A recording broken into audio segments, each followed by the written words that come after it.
Bonjour peuple de Dieu, que l'Éternel nous bénisse. Jacques le chapitre 5, versets 1 à 6.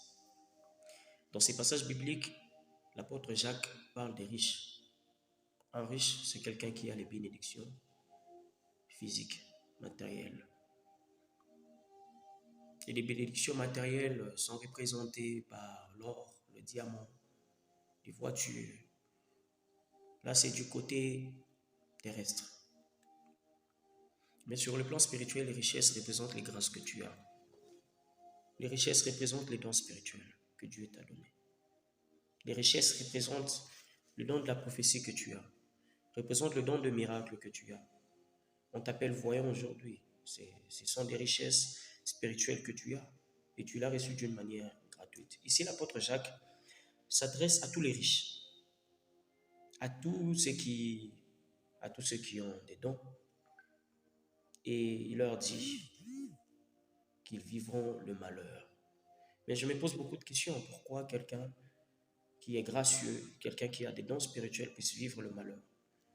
Pourquoi l'Éternel peut permettre à ce que quelqu'un qui a les dons spirituels, quelqu'un qui exerce un ministère, puisse vivre le malheur? J'ai compris que ici l'apôtre Jacques ne condamne pas le fait d'avoir des richesses. Il ne condamne pas le fait d'être prophète. Il ne condamne pas le fait d'exercer le don spirituel que Dieu t'a donné. Mais ici l'apôtre Jacques nous exhorte donc à son utilisation. Comment nous utilisons les dons spirituels que Dieu nous a donnés.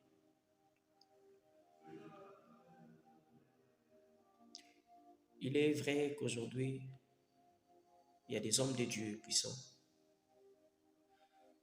Tout le monde a reçu quelque chose venant de Dieu. Mais ce n'est pas ton don qui te fera voir le royaume des cieux. J'aimerais que nous puissions être conscients sur ces points. Que le don que Dieu t'a donné, il est de nature terrestre. Il ne t'amènera pas au ciel. Nous avons tout intérêt d'utiliser ces dons afin d'aider les autres, de mettre ces dons au service des autres. Dieu t'a donné le don de prophétie, le don de miracle, mais tu l'utilises d'une manière abusive. Et tu commences à utiliser même ces dons pour gagner de l'argent.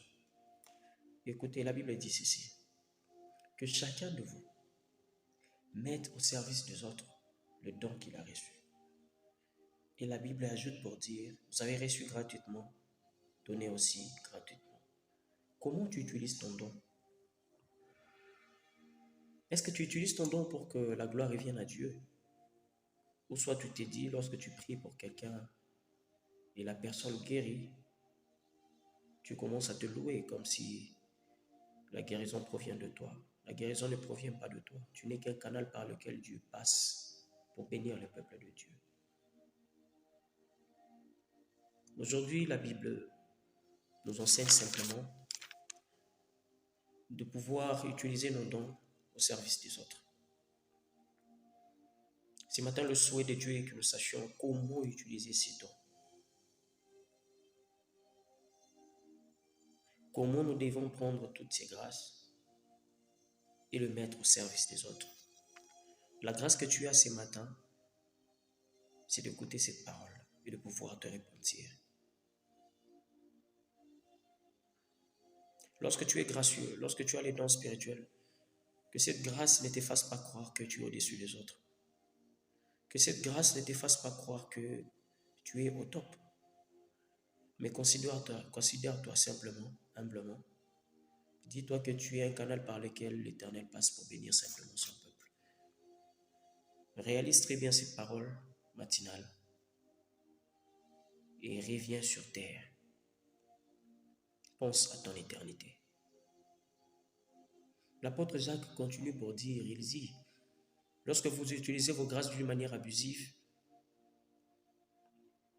vous serez dépouillés de vos gloires. Vous serez dépouillés de votre honneur. Pourquoi? Parce que lorsque tu utilises le don de Dieu, les dons spirituels que Dieu t'a donnés, lorsque la gloire revient à Dieu, Dieu aussi t'honore. Mais lorsque tu veux que la gloire te revienne à toi, l'Éternel va se rassurer de doter cet honneur, de t'enlever cette gloire. Et progressivement, tu vas te retrouver dans un état faible. Pourquoi? Parce que Dieu est un Dieu jaloux. Il ne voudra pas que la gloire te revienne toi, mais la gloire revienne à lui. Que l'Éternel nous bénisse. Bonne journée à tous.